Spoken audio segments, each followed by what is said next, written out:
Hey everyone, and welcome to another story time. Today, I want to talk about something that I guess a lot of people have experienced, are gonna experience, especially in the furry fandom, especially in vrchat, cause I want to talk about far distance relationships.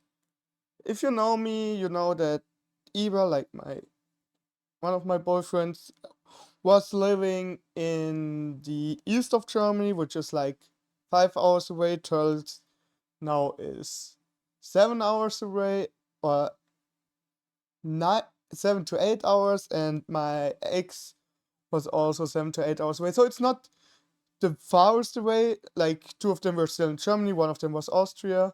So I do not have experience with relationships where one is living in Europe and the other is living in the US, for example.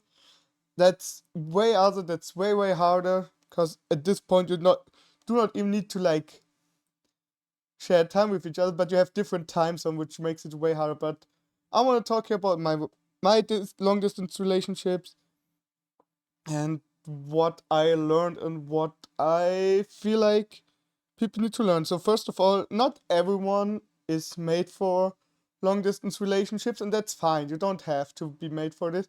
And yeah, you can love someone, but still not be together because of a long distance, and that's absolutely fine. For me, it was like I never really body contact person or like touchy person.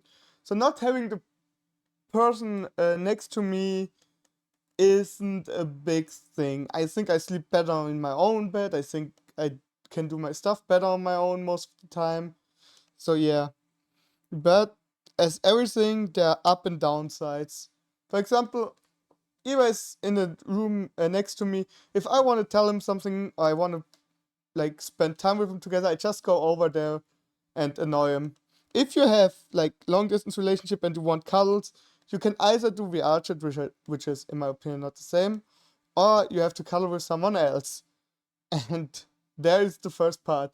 Everything you need in physical contact in a long distance relationship, you either need to hold back until you can see the person, or you have to get elsewhere. That means there must be a strong, way stronger trust between the two people than just being in this living in the same house. And it's way more work because you have to work really to get your timings together to do something online, play some games together. I don't know, be in VR chat, watch movies. All that shit needs to be well more organized because it's harder. You need to put way more effort in it. And what I think is, or what I learned, especially from my first relationship where I was like, eh, doing some online horny stuff, but also doing like some offline when they arrived, when we met. It's just, it is really hard to get it balanced. Cause for me, there was always this, what is he doing? He's chilling with his friends, or what's going on? You cannot like know everything, and you don't need to, and you shouldn't. But I had always this little bit. Is it like what's the person doing in my mind? Still, even though I do not need the contact, the other person needed the contact, like the body contact, like the cuddling and all that. And so it did not really work in the end, obviously. And that's also like a thing you need to learn. So before you go into a long distance relationship, I mean, you can always try out, but ask yourself, do you trust the other person enough that they can cuddle or anything on a longer distance?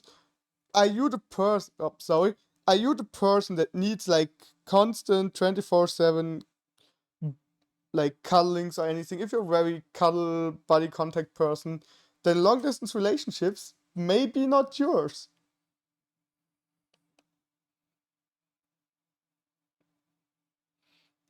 And now I have my second long distance relationship, which is like thanks to Turtles having a little bit more money to come over, me having with even my own apartment, he can come over to, and makes it way easier than back when I lived with my mom. Because I can just say, hey, friend coming over, he's coming over, yalla yalla, and you do it, and everything's fine.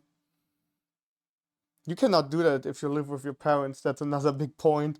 If you live with your parents and you like, hey, a friend is coming over, you don't want to really, like, maybe they know you're gay and you can cuddle, but let's be honest, you don't really want to do like horny stuff if they are close by, right?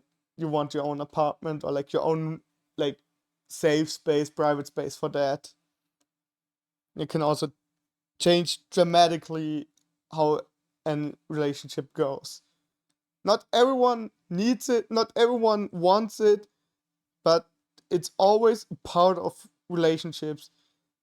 It's either a part you need to talk about because you do not want it, or it's a part because you want it, or you want it with different people. And so also that if you want to have an open or closed long distance relationship, also that you need to communicate. But now I have Charles, and he's coming over way more frequent. I cannot speak. So he's now coming over the second time. First time as my official boyfriend, and yeah, I'm super nervous, and I've still not really like needing that much of body contact, but I feel also for him that he kinda wants it, and it would be nicer to live close together so you can just like do something at the weekend.